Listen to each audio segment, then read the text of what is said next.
우리 지난주의 말씀에서 예수님이 놀랍고도 강력한 사랑으로 우리의 공허한 마음을 온전히 채울 수 있게 하셨다는 것을 말씀드렸습니다.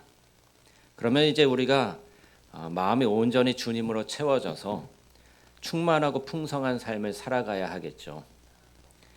그러나 현실은 그렇게 간단하지가 않은 것 같아요. 여러분, 지난 일주일간 어떻게 지내셨습니까? 주님으로 충만하게 기쁨으로 감사로 그렇게 생활하신 적도 있었겠고, 그렇지 못하고 마음의 화와 짜증과 분노를 참지 못하고 일순간 그것을 터뜨렸던 적도 혹시 있으실지도 모르겠습니다. 저도 하루 동안을 이렇게 돌아보면은 하루 동안에 감사한 일들도 있고 또 기뻐할 때도 있지만 때로는 감정이 오락가락하면서 또 화도 날 때도 있고 짜증이 날 때도 있고 또 조급할 때도 있고 그렇더라고요. 그러면 왜 우리의 삶은 사랑과 기쁨과 평강이 지속적으로 흘러넘치게 하지 못하는 것일까요? 왜 어떤 때는 쉽게 화를 내고 좌절하고 감정 조절에 실패하는 것일까요? 자녀를 키우는 자녀를 두은 부모들은 왜 아이들을 기다려주지 못하고 또 남편을 용서하지 못하는 것일까요? 그리스도의 능력이 우리 안에 있다면 어째서 의연히 맞서야 할 때 오히려 움츠러들고 굴복하게 되는 것일까요? 우리는 우리를 통해서 맑고 투명한 예수님의 빛을 늘 보이게 하고 싶지만 무엇인가가 그 일을 막고 있다는 사실을 깨달아야 합니다. 그것이 무엇일까요?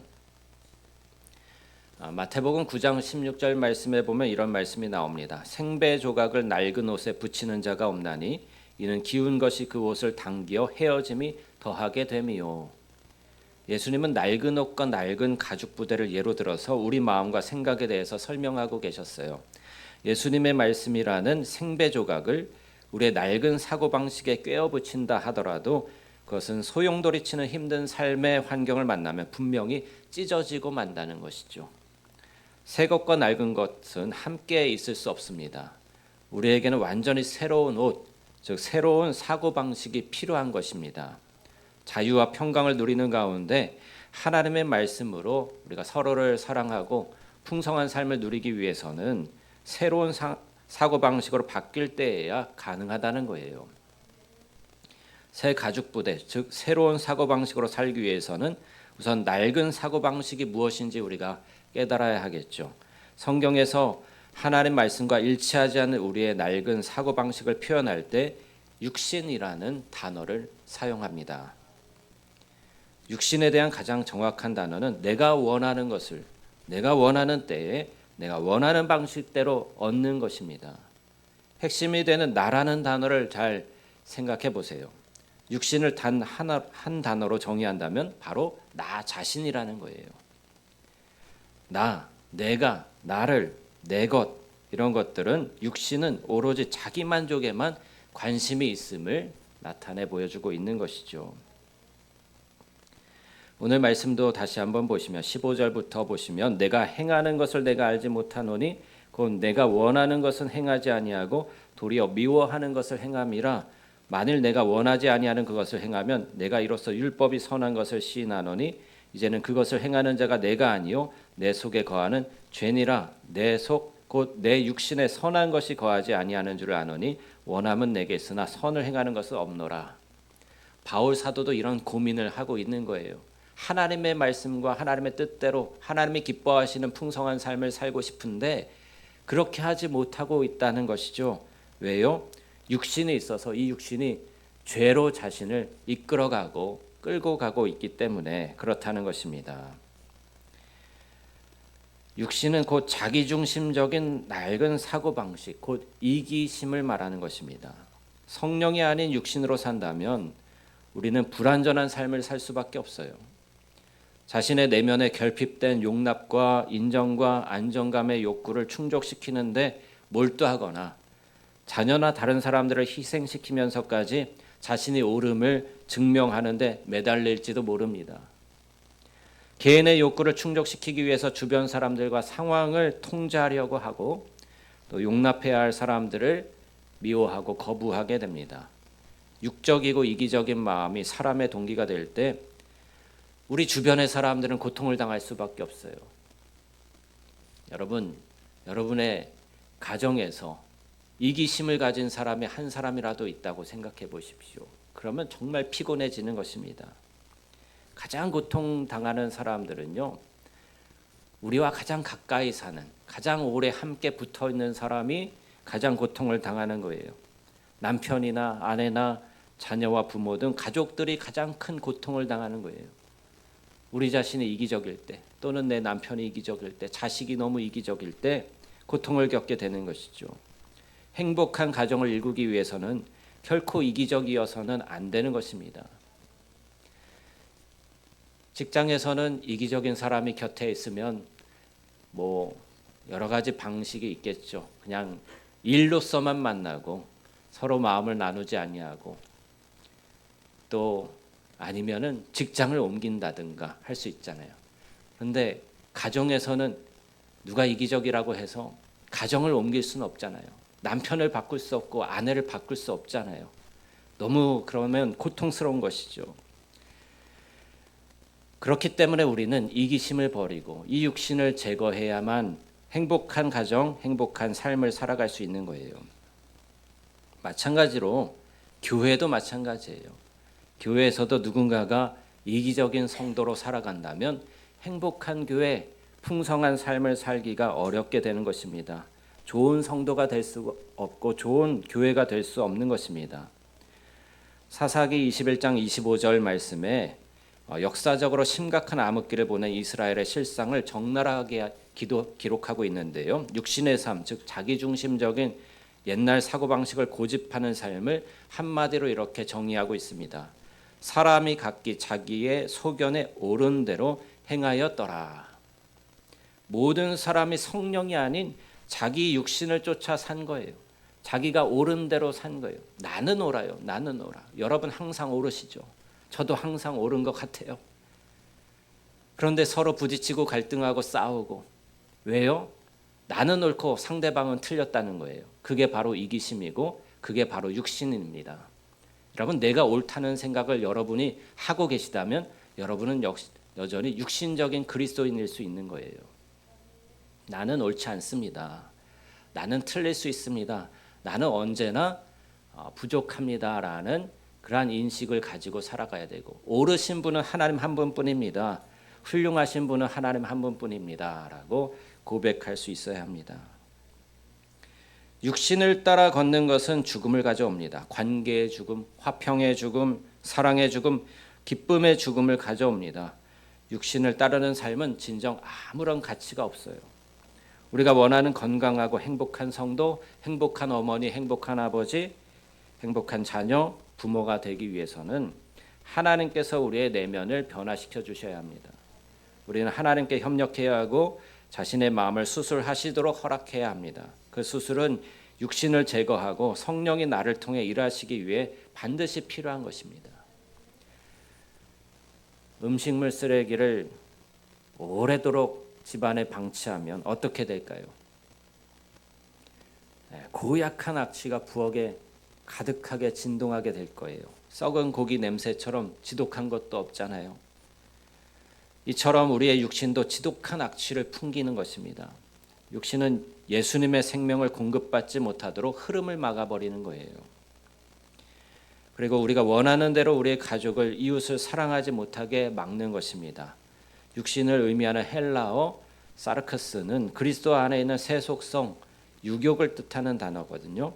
육적인 그리스도인은 예수님을 마음에 모시고 있으면서도 그분이 없는 것처럼 행동하는 사람을 말하는 것이죠. 15절 말씀에서 바울이 말하는 문제가 무엇일까요?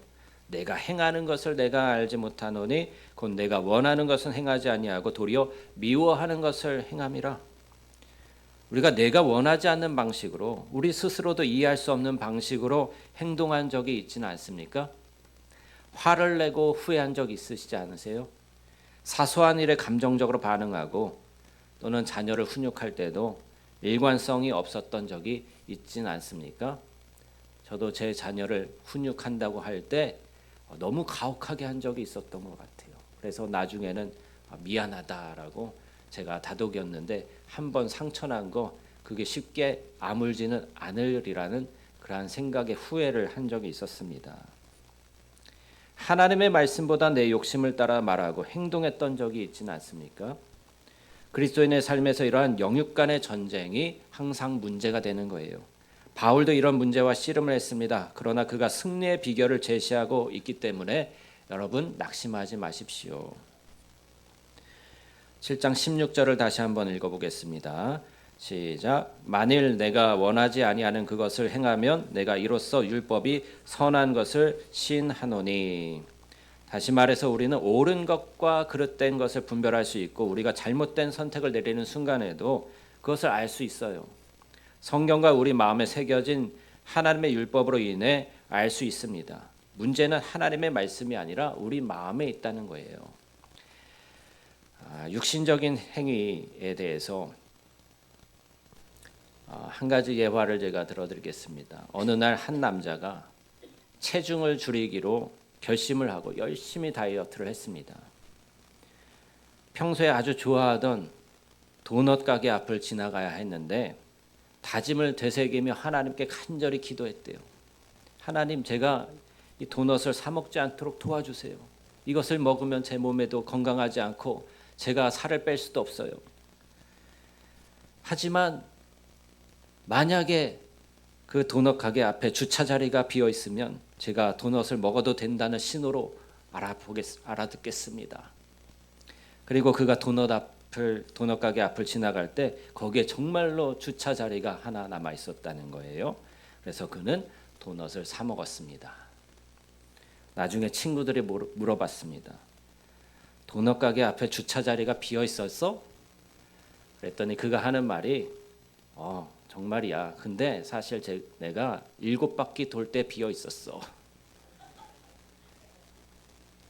여러분, 우리가 때로는 육신적인 행위, 육신적인 유혹에 스스로 넘어가기 위해서 핑계를 찾고 그것을 정당화시키려는 경향성이 있지 않은지 우리 자신을 돌아보기 바라요.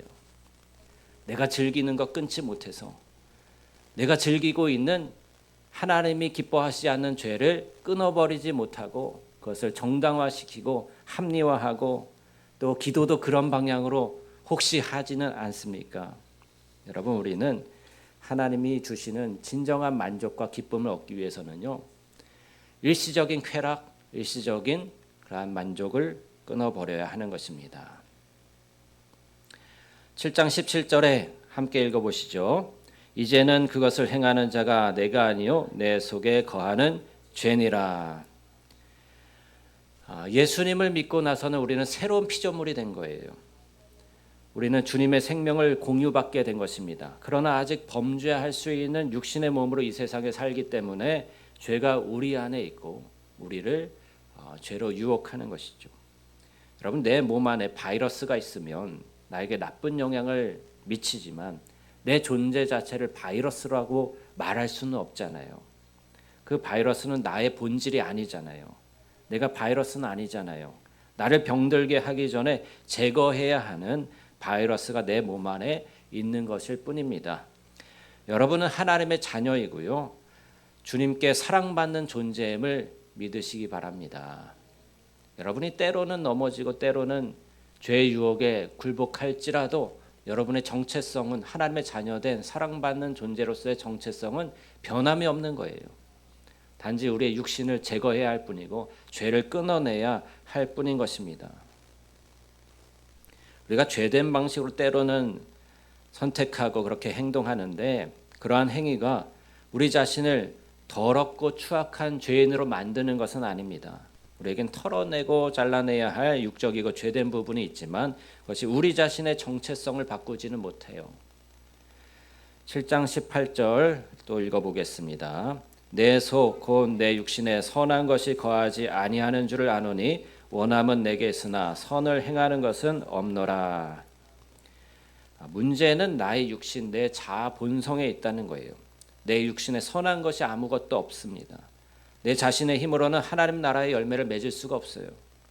내 자신의 노력으로 무엇인가 성취할 수는 있겠지만 영원한 상급을 받을 수는 없습니다.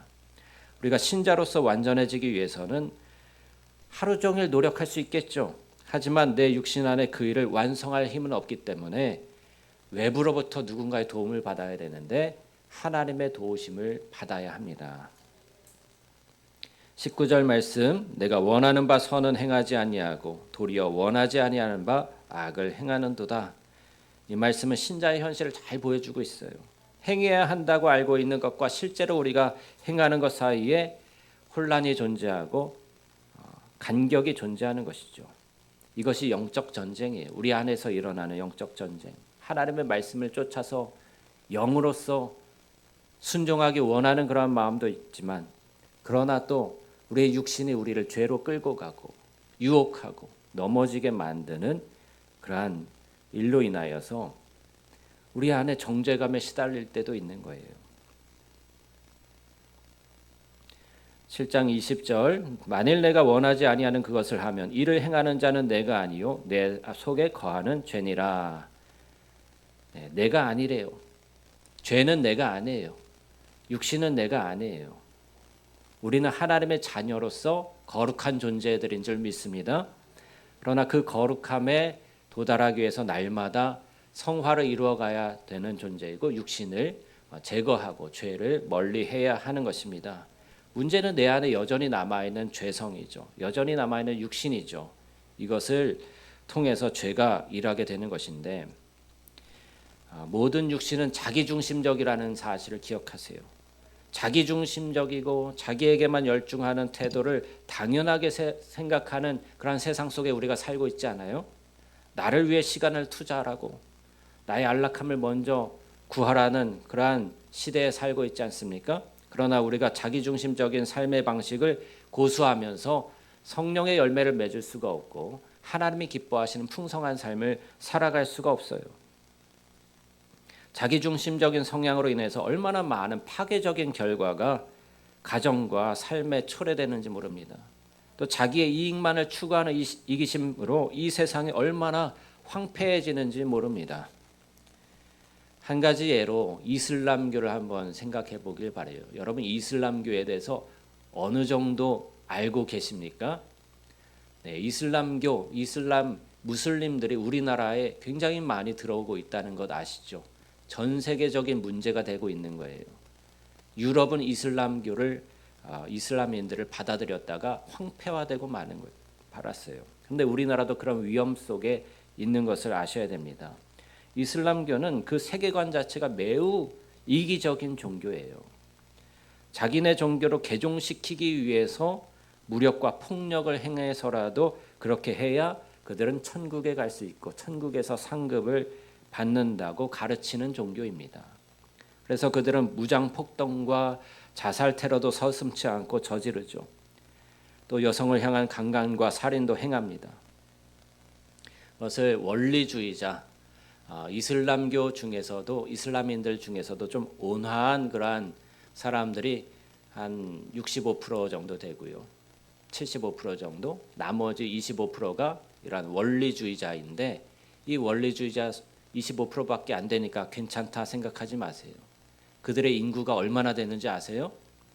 네, 미국 국민만큼 많대요. 너무나도 많은 것이죠. 3억 5천만 정도 된다는 것입니다. 그런 사람들이 세계 곳곳으로 들어가 가지고 이슬람화하기 위해서 투쟁하는 것입니다. 그들은 자신들의 목적을 위해서는 거짓말도 정당화시킬 수 있다는 교리를 가지고 있어요. 그래서 여성들을 속이고 또 사람들을 속여서 처음에는 굉장히 온화하고 또 친화적인 그런 모습으로 나타나지만 그들이 수가 많아지고 세력을 갖추게 되면 돌변해서 무력과 폭력을 행하게 되는 것입니다. 공산주의와 이슬람의 세력을 우리는 견제하고 그들의 위험성에 대해서 늘 경각심을 가질 필요가 있어요. 왜 이런 말씀을 드리느냐? 이기적인 그러한 마음은 세상을 매우 고통스럽게 만든다는 거예요. 이슬람은 구원을 얻으려면 전쟁을 통해서 다른 종교인들을 개종시켜야 하며 메카 성지 순례를 해야 하고 거룩한 전쟁을 하다가 순교를 하면 구원을 받는다는 교리를 갖고 있어요. 그뿐 아니라 그들은 천국에 가면 그들의 천국과 우리의 천국은 다르거든요. 그들은 천국에 가면 풍성한 과일들과 달콤한 음료수와 그리고 72명의 처녀들의 수종을 든다는 식의 물질주의적인 환락과 쾌락을 약속하는 천국을 교리로 가지고 있어요. 굉장히 남성 중심적인 천국이죠. 72명의 처녀들은 오히려 천국에 가면 벌을 받는 것인가요? 남성들만 위하고 우리 기독교 신앙은 전혀 다릅니다. 그렇지 않습니까? 우리의 믿음은 어떻습니까? 이미 우리는 하나님의 은혜 가운데 예수님을 믿음으로 말미암아서 구원과 영생과 천국을 소유한 존재로 살아가는 줄 믿습니다. 천국의 개념도 이슬람처럼 세속적이고 쾌락주의적인 것이 아니라 하나님과 그분의 자녀들 사이에 인격적인 교제와 사랑의 통치를 누리면서 거룩한 하나님 나라 백성으로 살아가는 영적이고도 영광스러운 그런 천국을 바라보고 소망하는 것이죠. 우리가 이 땅에서 살면서 육신의 죄악을 털어내고 하나님 안에 살아가려면 어떤 믿음을 가져야 할까요? 그것은 우리는 이미 예수님으로 말미암아 충만하게 체험받았고 또 계속해서 체험받고 있다는 사실을 믿는 믿음입니다. 우리 각 사람이 예수님과 온전히 연합해서 주님 안에 거하게 될 때요, 우리는 이미 부족함이 없고 하나님의 사랑과 은총을 공급받는 존재로 살아가는 거예요. 그래서 늘 무엇을 원하면서 하나님 아닌 다른 것으로 우리를 채우려고 노력하면서 일시적인 쾌락에 우리의 마음을 빼앗기지 않는 것입니다. 이기적으로 다른 사람의 것을 빼앗고 속이고 죽이는 마귀적인 삶이 아니라 오히려 내 안에 부어주신 하나님의 사랑으로 말미암아서 그 사랑을 다른 사람들에게 흘려보내는 선을 행하는 삶을, 열매 맺는 삶을 살아가는 것이죠. 주는 것이 받는 것보다 복이 있는 거예요, 여러분. 줄 때 그것이, 여러분, 일방적으로 주는 일이 있을까요? 일방적으로만 주기만 할까요? 무엇인가 선물을 주면 여러분 안에도 기쁨이 생겨나죠. 그죠? 선물을 줬는데 기분 나쁘게 반응하는 사람이 있으면 줘도 기분이 나쁘잖아요. 그러면 그 사람의 문제지 나의 문제는 아니거든요. 선물을 줬을 때 반응이 온단 말이에요. 감사하다, 고맙다, 또는 웃거나 굉장히 즐거운 그런 반응이 올 때 그 반응을 보고 또 나도 기쁨을 얻게 되고 선순환이 이루어지는 거예요. 선순환을 이루어지는 관계로 나아가시기를 축복합니다. 늘 주고 베풀고 나누고 또 그럴 때 우리는 반드시 그것을 또한 돌려받게 되는 거예요. 예수님께서는 항상 주는 삶을 사신 줄 믿습니다. 자기의 삶을 주셨을 뿐만 아니라 생명도 주셨어요. 그분의 죽음도 주시고 부활도 우리에게 주셨어요. 빌립보서 2장 5절에서 11절 말씀을 한번 함께 찾아보도록 하죠. 빌립보서 2장 5절, 예수님이 우리에게 어떻게 주셨는가 한번 보도록 하겠습니다.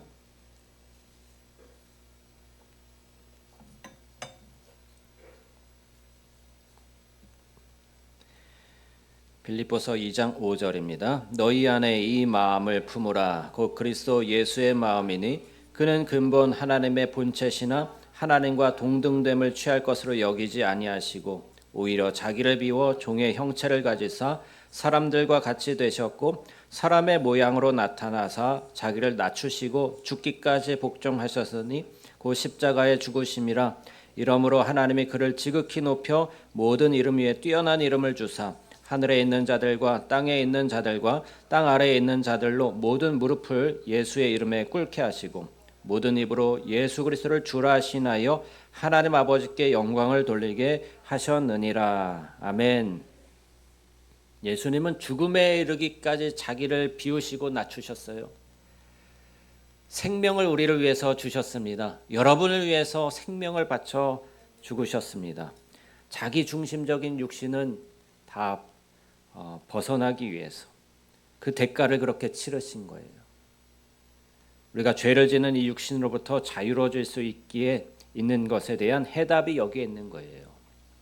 자기 희생적인 삶, 십자가를 지는 삶이죠. 예수님께서 십자가에 달려 죽으신 것처럼 우리도 예수님과 함께 십자가에 못 박혀야 합니다. 우리의 육신이, 우리의 죄가 십자가에 못 박혀 예수님과 함께 죽었음을 믿으시기 바라요. 그리고 그렇게 살아야 되는 거예요. 우리는 이미 예수님 안에 거하면요, 예수님이 겪으신 모든 것들이 우리의 것이 되거든요. 예수님의 것은 우리의 것이 되는 거예요. 예수님의 죽음이 우리의 것이 되고, 예수님의 삶이 우리의 삶이 되고, 예수님의 부활이 우리의 부활이 되고, 예수님의 승천이 우리의 승천이 되고, 예수님의 보좌에 앉으심이 우리의 보좌에 앉음이 되고, 예수님의 재림이 우리의 또한 주님과의 연합을 이루게 되는 것인 줄 믿습니다. 성경에 나오는 이야기예요. 제가 제 말로 하는 게 아니라 에베소서에 다 나와요.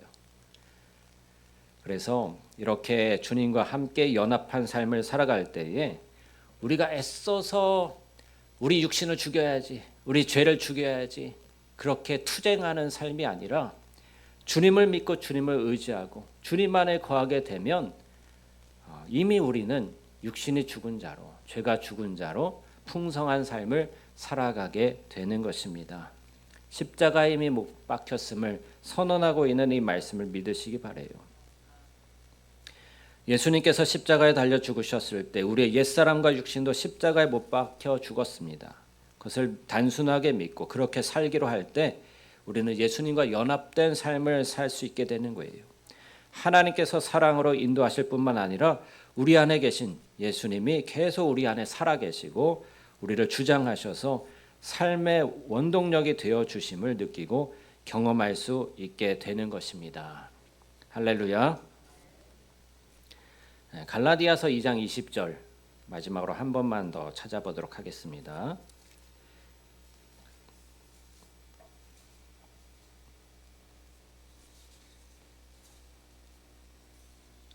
갈라디아서 2장 20절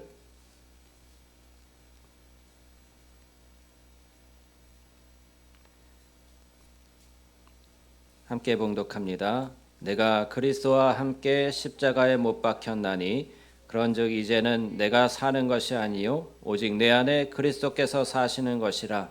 이제 내가 육체 가운데 사는 것은 나를 사랑하사 나를 위하여 자기 자신을 버리신 하나님의 아들을 믿는 믿음 안에서 사는 것이라. 아멘.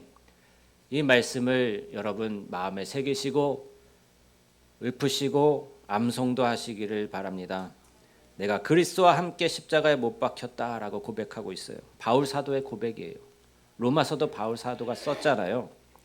십자가에 주님과 함께 못 박히고, 그래서 이제는 내가 사는 게 아니라 내가 육체 가운데 살더라도 나를 사랑하사 나를 위해서 자기 자신을 버리신 하나님의 아들을 믿는 믿음 안에서 산다고 고백하고 있어요.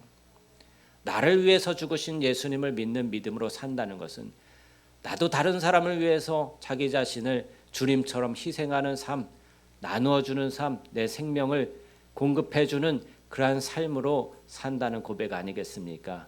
이기심, 육신, 또 죄는 모두 다 십자가에 못 박고 이미 못 박힌 자로 주님의 생명으로 살아가는 그러한 삶이 되어질 때 우리는 주님과 연합해서 풍성한 삶, 생명이 넘치는 그러한 삶을 살아가게 될 줄 믿습니다.